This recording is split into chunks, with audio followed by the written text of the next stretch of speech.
Is it peace? Peace. And our heart is to the body what the sun is to our solar system. Have lands by forfeiture, but by equity and peace. For his successor, Ev More, who called together the three wise men. Thus are the founders remembered in the traditions of the Cymry of the Isle of Britain. You might be wondering what's going on here, and what the particularly underdressed-looking man's doing there in the back. And to be honest with you, so is he. That's me, and I've come to the Druid Order's Autumn Equinox event at Primrose Hill in London. These guys are pagans. They practice a flavour of spirituality that isn't bound to the kinds of religion you or I are used to. Watching them, it feels like I've stepped back into some ancient mythical age of English history. It's amazing to see.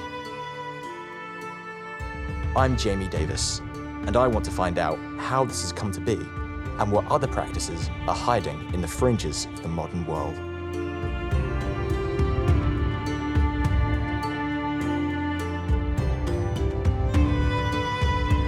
To most people, paganism and the occult go hand in hand with Satanism, sacrifice, and shadowy rituals. But these are false associations created long ago by the Christian Church to cement its hold over Europe and the wider world. I know that much, but I still don't know what it really means to be pagan, so I'm going to a place where I can find out.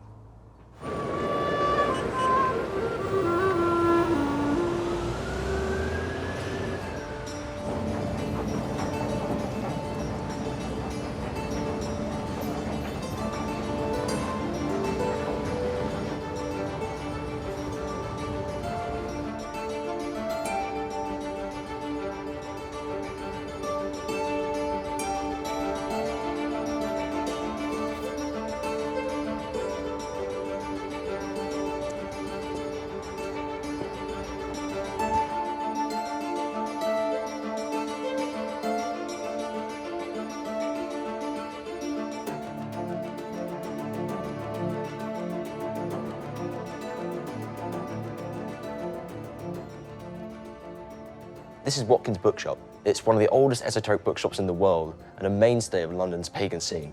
It's full of books on shamanism and paganism and esoterica and everything in between. And, oh, I'm here because there's one author I'm interested in speaking to. Graham Harvey is an academic and author who's written books and essays on paganism, animism, indigenous religions, and more. He's invited me to visit an ancient pagan site with him in Northumberland to see how easy it is to find paganism's fingerprints up and down the country.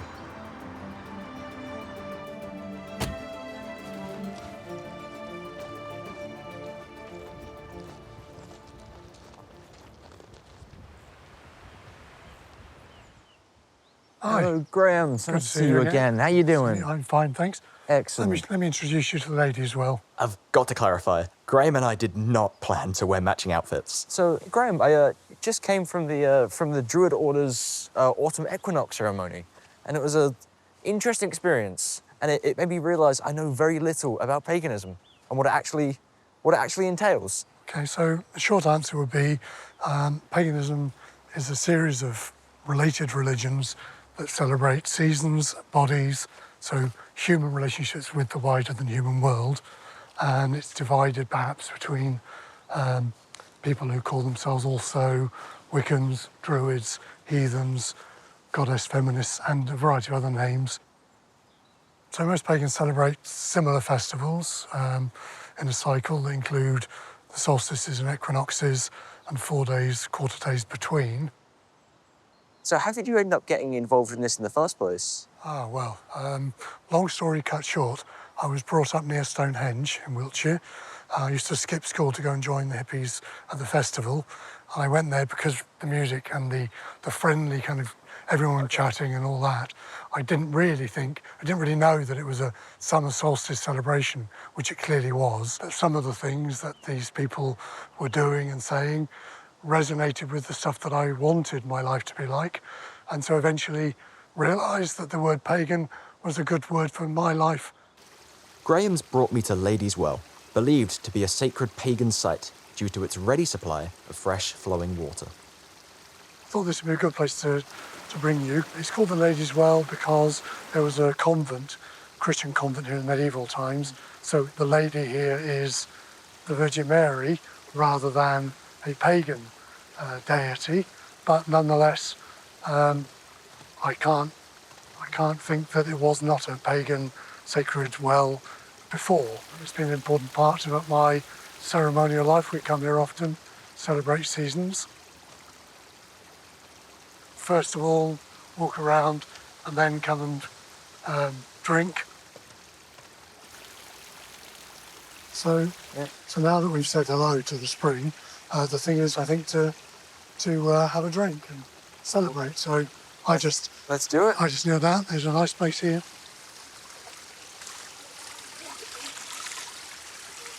Nice clear water. Oh, this place. Good, fresh water. Oh, that's very good. But as it's raining hard, perhaps we go back and talk somewhere a little drier. Yeah, it's a Rain's coming on. bit naff right now. Let's get somewhere we're not going to get soaked. Yeah. Talking about, paganism and indigenous faiths and communities and how they intersect and intertwine. Paganism is kind of caught in a tension between living out the fantasy of modernity, of accumulation, of being an individual, trying to know my individual self better, and these kind of more animistic or more indigenous or more ancient traditions. There's no pure animism and there's no pure modern.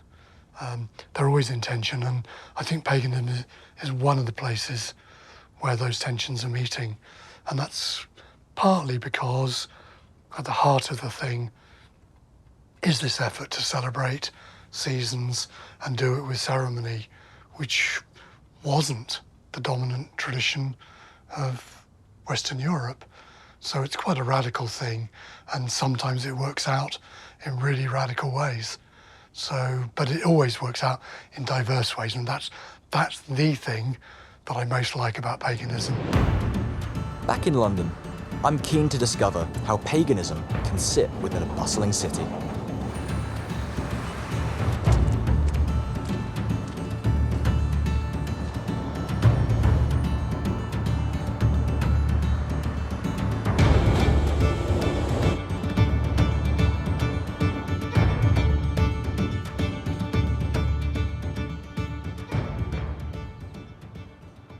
This is Hilly Fields, home to a stone circle that, while only put in place at the turn of the century, is made up of Scottish stones that are over 400 million years old.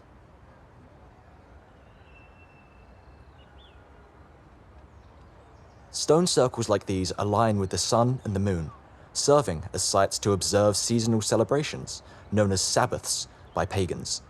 This site is one of the many corners of London where, if you look hard enough, you can see pagan traditions overlap with the modern world. In my world, Halloween means treats, frights, and parties. But for pagans, Halloween takes on a very different form. It's known as Samhain, and it's a key part of their calendar when it's believed that the veil between the physical and spiritual realm is at its thinnest. It's the best time to make contact with those who have passed. Round the corner from Peckham Rye, I'm meeting Trevor, a traditional witch, for his annual Samhain ritual. Hello, Trevor. Great to meet you. Hi, Jamie. How are you Nice to doing meet you. today? I'm good, thank you. Oh, I see a flash. Issue with one of my cards.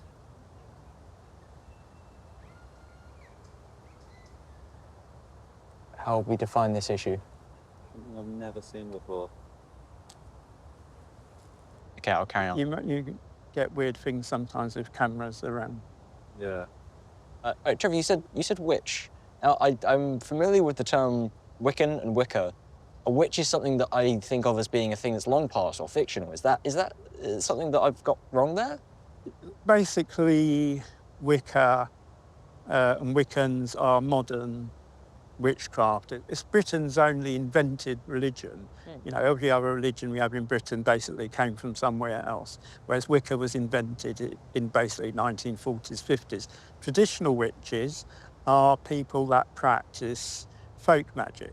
We're the people that would have been called wise folk, cunning folk, fortune tellers, healers. When you say healing and magic and working with spirits to kind of get all this, you know, like achieve all of this, are there like tangible results? How does this manifest? I can give you an example. I went to a house, spoke to the ghost, asked the ghost, can you not appear during the day? And if you can stay at night, I won't remove you. You spoke to the ghost? The ghost said this? Yes. In what was in your head? It's like visual communication. Like sign language. Yeah. I'm trying to visualize this in terms that I understand. It's a bit like me speaking to you, but on a Zoom call that's a bit dodgy. Okay. Yeah? Is there any chance that we'll get to see anything like that or experience anything like that today with today's ritual?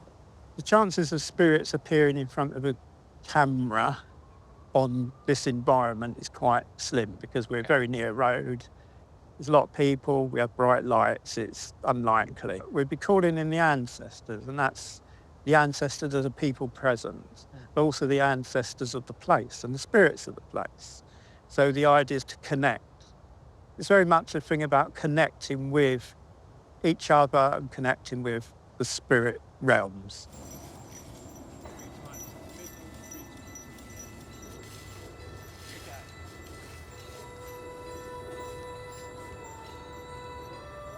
First of all, I call upon the spirits of this place, the ancestors that dwell here, the spirits of the trees, of the grass, of the plants, and of the animals.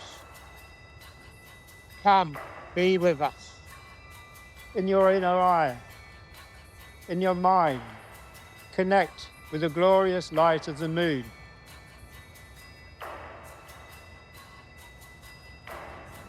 Ifra, goddess of the moon and of the stars.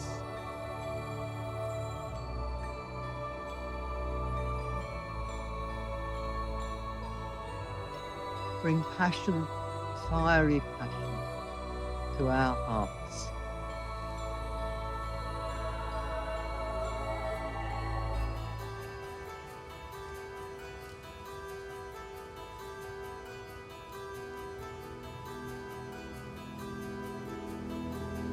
Take some time, united together once again. Look, I don't profess to have felt like some radiant beam of light coming down on me, some big mystical energy or anything, but I think I get it. Like it was people, and it was people coming together, and I think they knew that. Like, yeah, there was not an actual broom. You know, they used a little dinky broom to sweep up the floor ceremonially. The candles aren't real. I think at one point they forgot what to say, and they were just like, oh, just say whatever you feel like. Yeah, it's not like the big grand ceremony that you see in films, but like, there was human connection there. And I think that's kind of what this is about. I think this is what it means for people going back generations and centuries and millennia. Like, it's these same rituals, the same sense of connection. And yeah, well, I definitely didn't feel any connection to a god or a deity or some spiritual energy flowing through me. I did feel connected to other people, and that was really nice. After taking part in my first organized ritual, I'm eager to see how this sort of thing functions on the day-to-day, how a single pagan does their thing by themselves. Norse pagan Jack practices in Hampstead Heath, where he was kind enough to invite me to join him.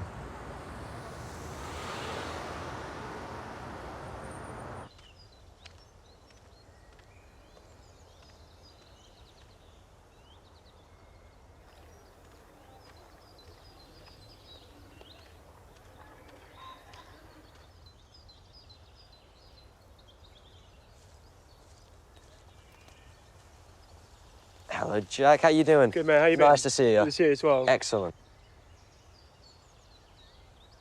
So I always come to this particular spot in general in Hampstead Heath because it's where I feel most connected, I guess, to nature. It's where I like to just chill out.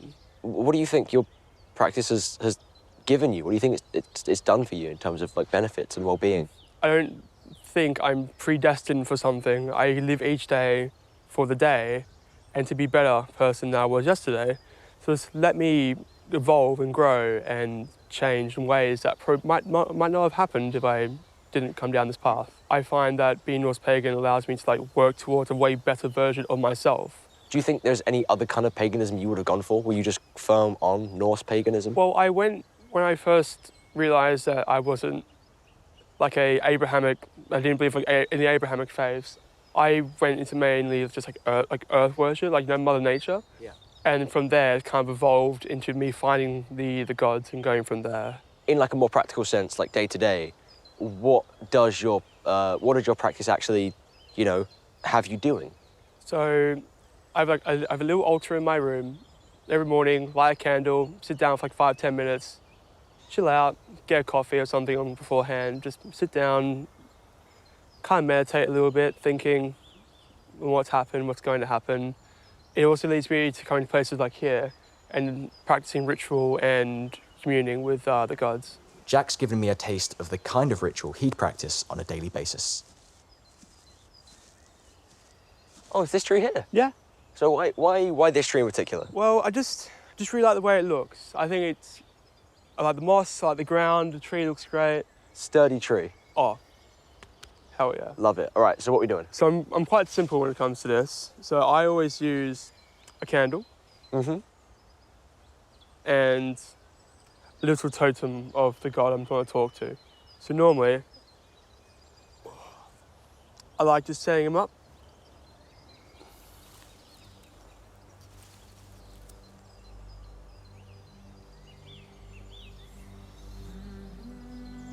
Normally I have some incense as well, but unfortunately I ran out recently. That's okay, we'll make do. So, should I be thinking about anything or reflecting on anything in particular? Well, when it comes to here, I often ruminate on honesty and following through on what I promise people.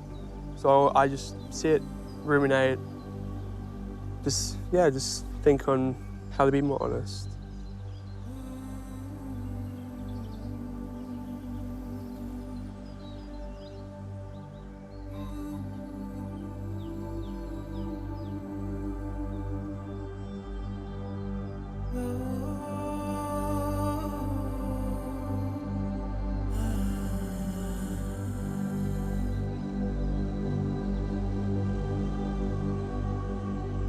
All right, well, my calves are starting to kill me, so what do you say we stand up for a second? I agree, let's stand All right, up. let's do it.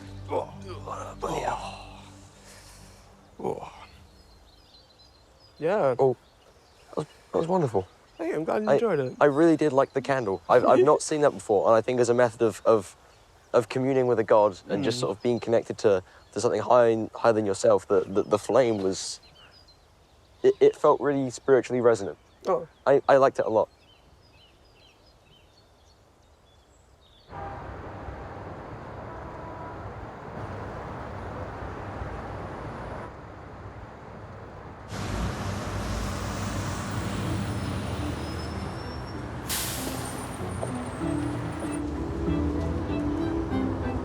On social media, witchcraft has become a trend, with young and old witch talkers attracting huge followings by teaching a style of witchcraft adapted for the modern age. I'm interested to see for myself how paganism is being embraced and shaped by a new generation. I'm going to see a mother and daughter who have a more relaxed approach to paganism, one that might not be so obvious, but is still true to them.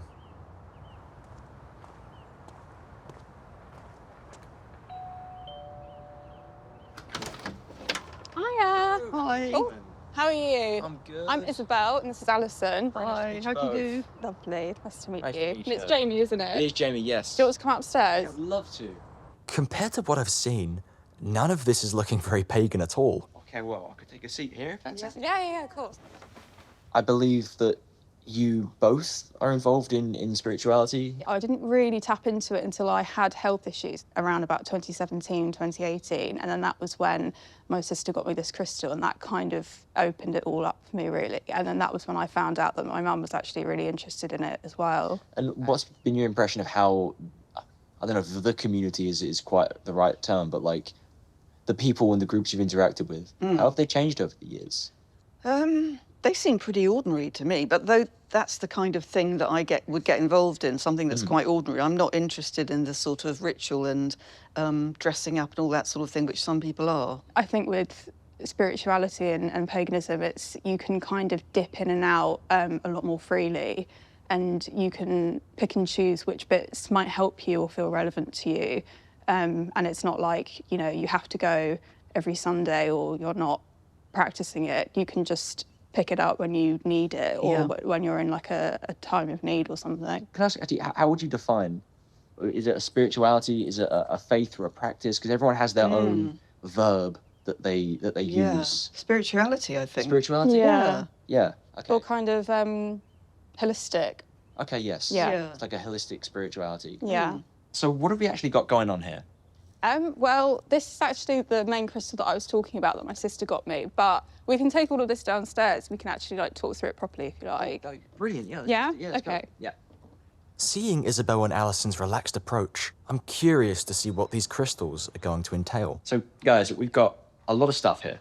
We got crystals, we got Bernie things, we got little candles going on. There are some cards, we've got books. Don't really know where to start, but I'm hoping Neither you do guys we. do. Oh boy, okay. No. So, give me step one. How would you interact with these crystals?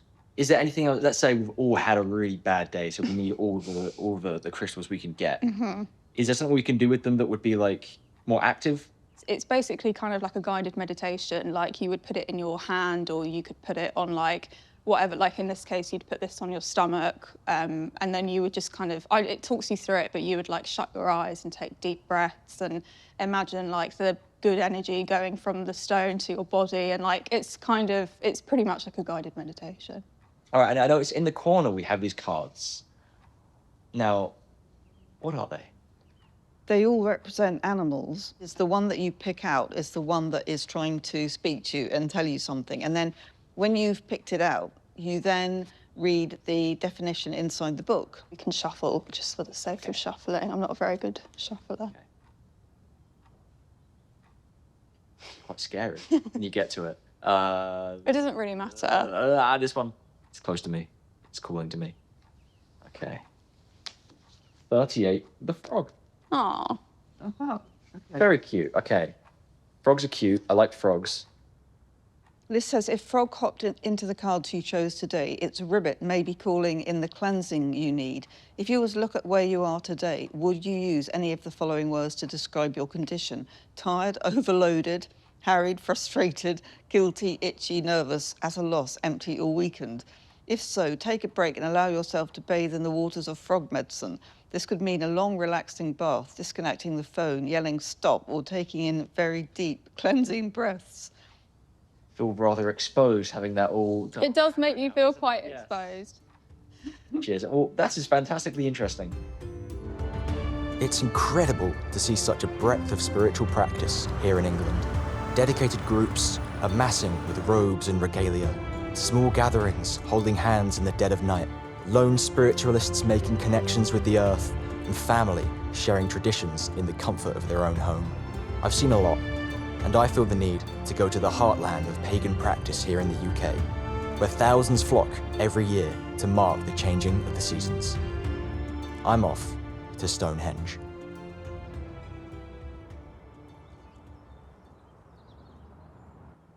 Right, it's 5 a.m. I'm here at Stonehenge to mark the spring equinox, and well, it's a busy day. Lots of people have turned up, so we go see what's going on. The spring equinox is the day when the Earth lines up to allow both hemispheres an equal amount of sunlight. This represents the balance of nature for pagans, and hundreds come to watch the sunrise each year to mark the occasion.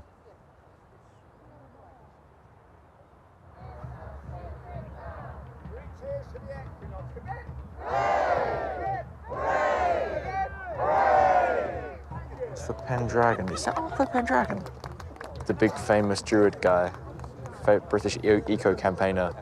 It's so nice to find you here. I wonder if you could introduce yourself for us. That'd be fantastic. OK, well, my name's Arthur Uther Pendragon, generally known as King Arthur. I'm a senior druid, a pagan priest, and independent parliamentary candidate for Salisbury. That's a lot of stuff. I do a lot of stuff. I've been involved in Stonehenge here since the 80s, since after the Beanfield. Once they decided to stop everybody coming, I decided, well, you're not going to stop me. I've got a right to be there to worship as a pagan priest and a druid.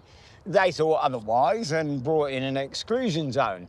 I eventually I say, got that heard in the European Court of Human Rights in '99, and the young barrister who assisted me at the time is now your Prime Minister. It was Keir Starmer. And then in 2000, they let us in. There was 6,000 people here. We get that many now at a winter solstice. And I always say, well, equinoxes, if you want a more intimate affair, are better because it's hundreds. Solstices, it's thousands. But what we're doing here is carrying on the tradition that's been here for thousands of years. But those stones were put there for a reason. Quite simply, that is a solar clock.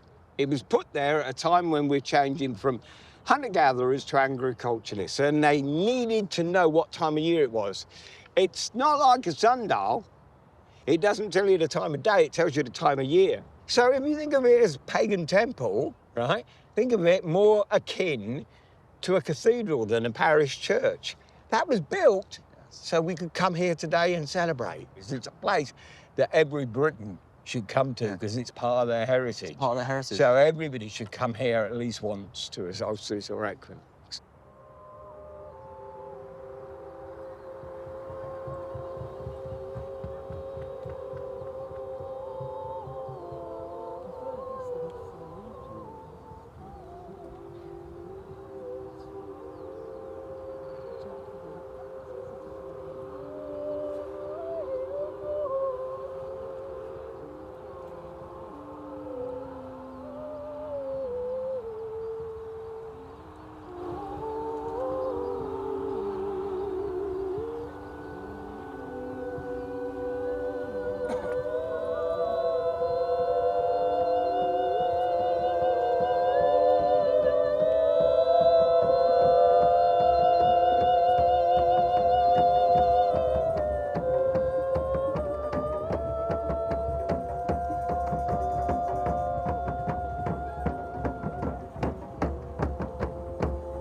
Wow, what an experience.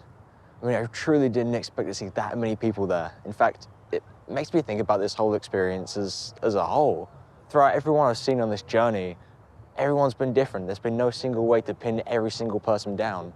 And I kind of feel like that's what I've seen here. I mean, there's been people dressed up, there's been people, you know, lighting incense, smoking, but there's also been people just sat at picnic blankets and people who, you know, you might see down the shops. And there's no single way to combine them all into one single belief system or one single practice or one single way of celebrating this event, this situation that we're in now. And I feel like that is what I've learned over this whole journey.